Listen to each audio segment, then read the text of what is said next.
Ce-ar fi mesele de sărbătoare la români fără niște sărățele după care să meargă vișinata sau vinul? Nu-i așa? Dacă sunteți pentru prima dată pe canalul meu, vă doresc bun venit, eu sunt Iuliana, sper să vă placă rețetele pe care le găsiți aici, să vă abonați la canal și să activați și clopoțelul pentru notificări, pentru ca YouTube să vă anunțe ori de câte ori postez o rețetă nouă. Veți mai găsi pe canal încă o rețetă de sărățele cu brânză de vaci, delicioasă și aceea. Dezavantajul ei este că aluatul trebuie să stea la rece cel puțin 4 ore, 6 ore sau chiar peste noapte. Rețeta de astăzi este mult mai rapidă. Imediat după ce frământăm aluatul, este gata de întins și de copt, iar sărățelele sunt delicioase. Lista ingredientelor o aveți acum pe ecran. Eu din aceste ingrediente am copt 3 tăvi de sărățele, pesăturate pentru toată lumea așadar. Avem nevoie de 300 de grame de telemea sărată. Eu am folosit telemea de vaci, este foarte bună, și telemeaua de oi, sau dacă aveți cumva caș de oi pus la borcan, vă las și link către rețetă cu ocazia asta, e foarte bună, îl puteți folosi. Ne mai trebuie 150 de grame de unt rece de la frigider, dar să fie unt gras cu 82% grăsime. 100 de grame de smântână, la fel, smântână grasă cu 20% grăsime. Mai folosim 2 ouă întregi, și albușurile și gălbenușurile. 450 de grame de făină, eu am folosit făină de patiserie. Sare după gust, pentru că depinde cât de sărată este brânza pe care o veți folosi. Iar pentru uns deasupra folosim un ou, un vârf de linguriță de boia pentru o culoare mai frumoasă, sare grunjoasă și semințe de chimen. Să vă arăt cât de ușor se prepară sărățelele de astăzi. Dăm pe răzătoarea cu găuri mari telemeaua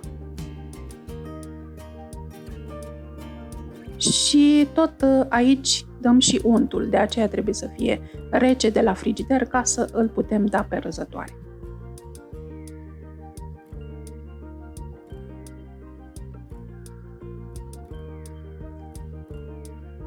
Într-un castronel spargem cele 2 ouă, le batem puțin cât să se desfacă, punem peste ele și smântâna și o batem cu furculița tot ca să se desfacă, pentru că se desface mai ușor în ouă decât dacă o punem direct în castron.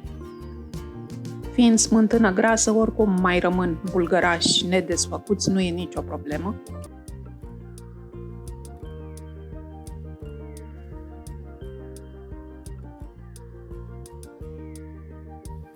Punem și sarea și v-am spus, în funcție de brânza pe care ați folosit-o, poate fi nevoie de mai multă, mai puțină, oricum sărățelele sunt sărățele, e bine să fie puțin mai sărate ca să meargă vinul după ele. Punem amestecul de ouă și smântână în castron, peste brânza rasă și peste untul ras. Amestecăm puțin.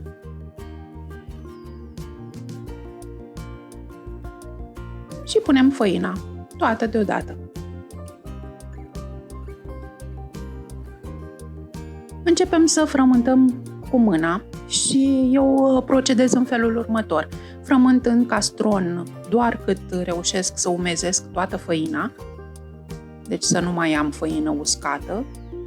Apoi răstorn tot aluatul pe blatul de lucru, pentru că mi este mai ușor așa, mi se pare că așa reușesc să formez aluatul mai ușor. Dacă vă e mai ușor, vă descurcați în castron sau poate la robot, e foarte bine și așa.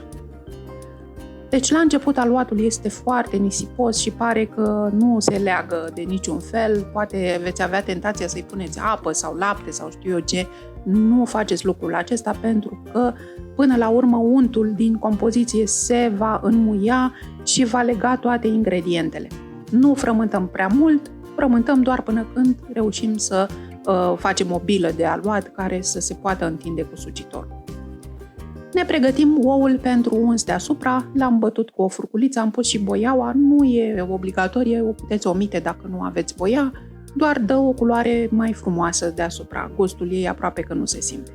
Așa cum vă spuneam, din cantitățile specificate în rețetă, eu am copt 3 tăvi, așadar împărțim aluatul în 3, presărăm făină din abundență pe blatul de lucru și pe sucitor și întindem o foaie cam de jumătate de centimetru grosime, poate chiar un pic mai groasă.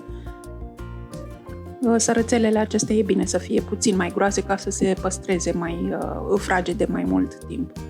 Am îndreptat marginile, am decupat sărățelele cam la 1 cm lățime. Am uns sărățelele cu ou bătut, am presărat sare grunjoasă și semințe de chimen. Și acum le mut în tavă, așa arată tava înainte să intre la cuptor. Cuptorul trebuie să fie preîncins la 190 de grade și sărățelele le coacem timp de 15 minute. Cât timp stau sărățelele la cuptor, întindem următoarea parte de aluat. Așa arată sărățelele mele când au ieșit din cuptor, sunt rumenite frumos, nu s-au ars de desubt, sunt numai bune. Iar așa arată la final. Dragii mei, sper să le încercați. Rețeta e foarte ușoară, durează foarte puțin, iar sărățelele sunt crocante, puțin fragede și delicioase. Dragii mei, aceasta este ultima rețetă pe anul acesta. Vă doresc un an 2021 care să vină cu sănătate și să vă fie bun și frumos în toate. Numai bine, ne revedem anul viitor!